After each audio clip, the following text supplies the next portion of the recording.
SMT Nation, we back, and we're taking a look at Ookla speed test and their data on both mobile and fixed broadband internet speeds. This is taken, I believe, Q2 2022. So this would be the data that ran through April, May, and June, and the results have been posted.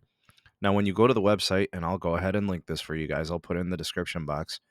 You'll have the option to toggle between a couple of different things. You could do median or mean. I'm going to go ahead and look at the mean. So I'm in averages. And you have the opportunity to look at both mobile, so like traditional wireless, and wireless subscribers experience, and then fixed broadband is home internet, right, attached to an address. All right, so let's look at the mobile side first.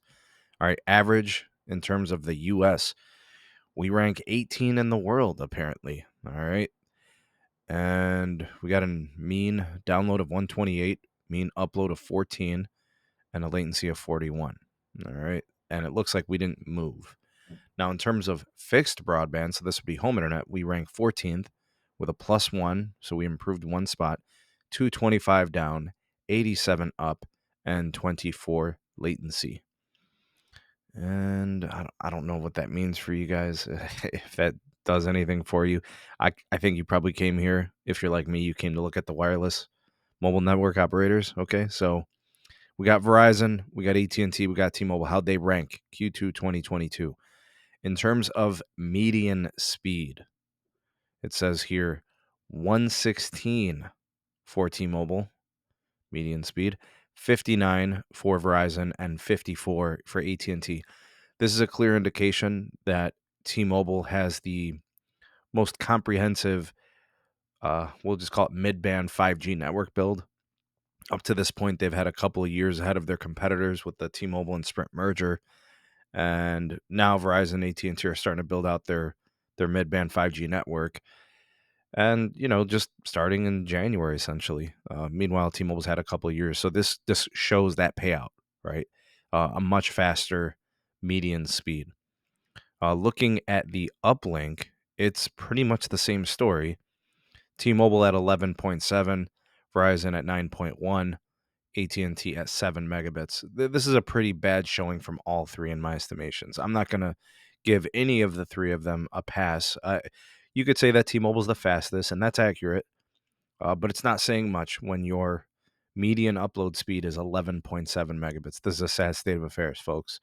Very, very poor performance from the three carriers, in my estimation, but T-Mobile the best, then Verizon, then AT&T. And by the way, I will concur in my experience. This is what I see when it comes to median download speeds and median upload speeds. This is probably pretty accurate in my experience. Remember, Ookla uses crowdsourced data, essentially users that use, model year devices, phones from this year and last year or whatever, and they take all the data, compile it, and sort it. So here's the median latency speed here. It says T-Mobile at 31, Verizon at 32, and AT&T at 34 milliseconds. It's infinitesimal difference between any of them.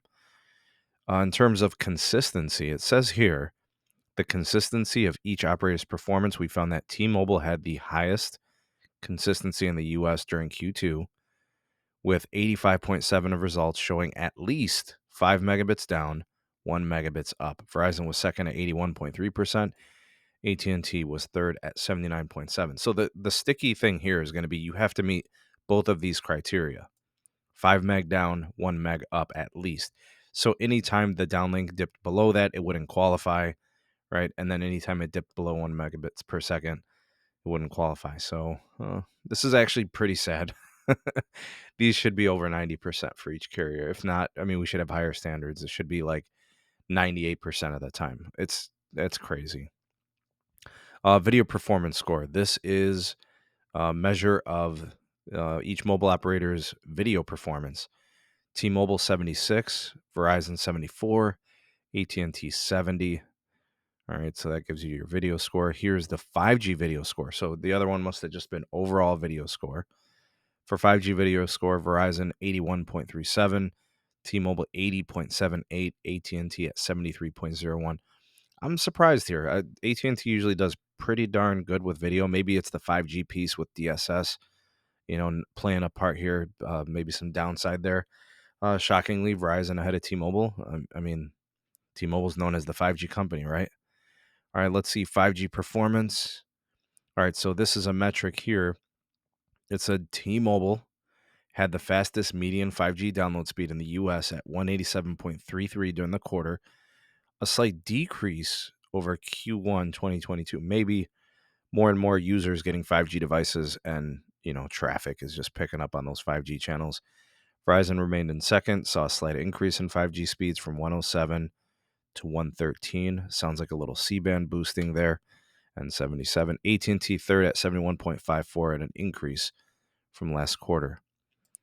All right, so there we have that. And 5G availability, T-Mobile at 68.5%, AT&T at 55.8%, and Verizon at 31.2%. Interesting there. 5G consistency, T-Mobile at 76.6, tied with Verizon, and AT&T at 66.6. All right, now when it comes to devices, let's see here. The fastest phone is the Samsung Galaxy S22 Ultra, 105 down for the median, 12.5-ish on the up, latency at 30. So how does that compare to the iPhone 13 Pro Max, right? Those are the top two selling phones in the country, probably here in North America, maybe worldwide, right? Maybe, I don't know. Just depends on numbers here. The iPhone at 95, the median upload at 11. That's a pretty noticeable difference. The uplink, not so much, right? Under 1 megabit, but the downlink's got a pretty sizable difference. The Galaxy S22 much faster. I wonder if that just has to do with the number of tests. Maybe, I don't know. Let's see here. The Ultra faster than the S22 Plus. Wonder why. All right, manufacturer information. Samsung the fastest at 62.75 for downlink and 9 for uplink. Apple at 58 for downlink and 7.7 uplink. All right, chipset information. Snapdragon 8 Gen 1 came in with a median download speed of 101, median upload speed of 12. Snapdragon X60 came in at 90.53 down, 11.07 up. The Tensor came in third. That's from Google, 86.43 down, 12.84 up. So actually the best uplink from the Tensor, and somewhat competitive, coming in third. Last generation Snapdragon came in fourth, 86.09 and 10.84 on the down, or on the up. And then the previous generation for the iPhone, that chipset coming in at 76 by 9. Regional speeds. Let's look at some places here, some states. All right, fastest downlink speed is District of Columbia, Washington, D.C. Minnesota came in second. New York, New Jersey, and Rhode Island round out the top 5. Massachusetts, Illinois, Delaware, Pennsylvania, and Utah round out the top 10. And T-Mobile takes the cake in every single one of those places except for Delaware, where there might have been a tie or something. Let's see how the rest of the rest of the states. Ohio ranked in the top 16. All right, good stuff there. And it's T-Mobile most of the way. AT&T the fastest in South Dakota. Also in Vermont. And GCL, I don't even know. That's Alaska. Mississippi, very, very slow. It's an infrastructure thing. All right, let's take a look at city speeds. Who's really fast here? All right, top 5. Tampa, Arlington, St. Paul, Baltimore, and Pittsburgh. Rounding out the top 10, you got Minneapolis, Scottsdale, Chicago, Plano, and Chandler. And it's a lot of T-Mobile. But the fastest city is Tampa, and that is Verizon. I would venture that the C-band build there is pretty good. They got a lot of millimeter wave. Also in the top 3 is St. Paul for Verizon. I think that was one of their original ultra-wideband markets too. And Dennis will be thrilled about the Pittsburgh, PA. Let's see. Any mention of Cleveland here? Let's see. Where's the CLE? Is the CLE in here? We're in the top 50 at least.